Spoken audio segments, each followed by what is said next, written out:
है? मुसलमानों को दिक्कत है हिंदू राष्ट्र से? 56 इस्लामिक कंट्री है हमारे देश में, इनको हम पे भरोसा है। हिंदू राष्ट्र बनने के बाद भी यहाँ पे मुसलमान रहेंगे? किसने कह दिया ये मुसलमान नहीं रह सकते? हिंदू राष्ट्र बनने का मतलब है कि ये हिंदुओं का राष्ट्र है, लेकिन इसका मतलब ये नहीं मुसलमान के लिए। देखिए मेरी बात सुनो, अगर ये हिंदू राष्ट्र बन जाता है तो मुसलमान को इससे कोई आपत्ति नहीं है। दूसरी चीज, मुसलमान इस देश के अंदर रह रहा है, मुसलमान को जब से भारतीय जनता पार्टी की सरकार चल रही है, क्या मुसलमान का कारोबार छीनना है? क्या मुसलमान का घर छीनना है? क्या उसे पाकिस्तान भेज दिया? इस देश का मुसलमान यही रह रहा है जो हिंदुस्तान से प्यार करता है, जो इस देश के लिए लड़ता है, वो यहीं रहेगा और यहीं रह रहा है। उससे कोई प्रॉब्लम नहीं है, चाहे हिंदू राष्ट्र बन जाए, चाहे हिंदू बन जाए, इससे हमें कोई प्रॉब्लम नहीं है। हम यही रहे, सेफ है, सेपरेट है। 2024 में आप देखना, राम मंदिर में इस्तकबाल के लिए मिलेगा मुसलमान खड़ा हुआ। जब से माननीय प्रधानमंत्री जी आए, मुसलमान के पास शिक्षा है, जागरूकता होगी, वो जाग चुका है। यही तो है हमारे देश के असली मुसलमान, जिनका मैं समर्थन करती आई हूँ। मैं केवल विरुद्ध हूँ।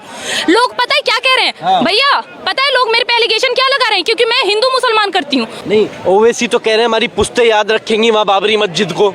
देखिए ये ओवैसी साहब मुसलमान का नेता ही नहीं हो सकता, ना इसे मुसलमान कोई नेता मानता।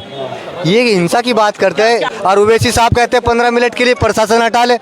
इधर ये क्या नाम सहारनपुर से कहते हैं इमरान मसूद साहब बोटी बोटी कर देंगे, कभी आजम साहब कुछ बोलते हैं। ये देश के अंदर हिंसा की बात कर रहे हैं, देश को तोड़ने की बात कर रहे हैं, देश के मुसलमान को गुमराह कर रहे हैं। ये अपनी सत्ता के लिए, अपनी कुर्सी के लिए। यहाँ का मुसलमान अब इनके बहकावे में आने वाला नहीं है। वो भारतीय जनता पार्टी के साथ है और साथ रहेगा, क्योंकि सब कुछ तो भारतीय जनता पार्टी ने दिया है। जल दिया है, घर दिया है, शौचालय दिए, मकान दिए, अन्न दिया है। अरे सब कुछ तो भारतीय जनता पार्टी ने दिया है। ये देश के मुसलमान हैं जो बीजेपी का समर्थन करते हैं और राम मंदिर के पक्ष में है। वैसे मेरे पसंदीदा तो वो भी मुसलमान है जो इस देश के नहीं है, डॉक्टर तारिक फतेह। उनसे बड़ा स्कॉलर ना मैंने आज तक किसी मुसलमान को माना है, ना मानूंगी। अगर सीखना है इस देश के मुसलमानों को, खास करके भारत के मुसलमानों से, तो एक बार डॉक्टर रिजवान अहमद और डॉक्टर तारिक फतेह जैसे नेता को जरूर सुने, उनके जैसे स्कॉलर को जरूर सुने। वो सभी के बाप हैं, साफ शब्द में यही है। और जो देश के मुसलमान हैं उनको पता है कि आगे क्या होने वाला, और उनको ये भी पता है उनका पीछे क्या था। तो वो जरूर हमारा समर्थन करेंगे। ऑब्वियसली इस देश के हैं, मुसलमान कहाँ से, हमारे ही तो हैं सब अपने। किस लिए धर्म को बांटना ही गलत है, ये तो अपने हैं। अगर दिक्कत है तो मुसलमान के ठेकेदारों को है। मुसलमान तो भारतीय जनता पार्टी के साथ है, साथ रहेगा। मुसलमानों को कोई दिक्कत नहीं है। ये तो गुमराह करने का काम कर रहे हैं जितने भी मुसलमान नेता है। क्या दिया इन्होंने आज तक मुसलमानों को?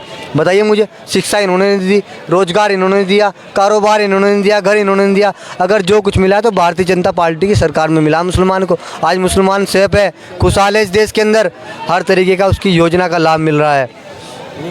मुसलमान खुश है देश का? हाँ, तो देश का मुसलमान खुश है ना। जिनको बाहर से फंडिंग होता था वो थोड़ी ना खुश रहेगा। मतलब सोचने वाली बात है। इस देश का मुसलमान तो खुश है।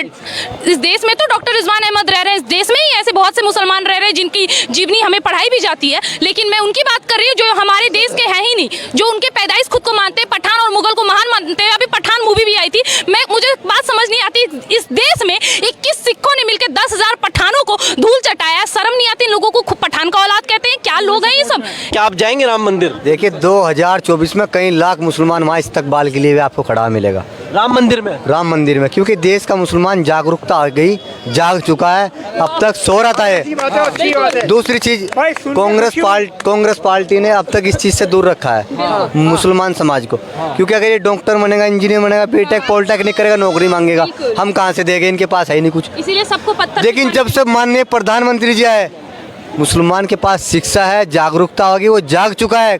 कई लाख 2024 में आप देखना, राम मंदिर में इस्तकबाल के लिए मिलेगा मुसलमान खड़ा हुआ, और पूरा देश का मुसलमान जिता के फुल बहुमत में सत्ता में लाएगा और फिर भेजने का काम करेगा संसद के अंदर।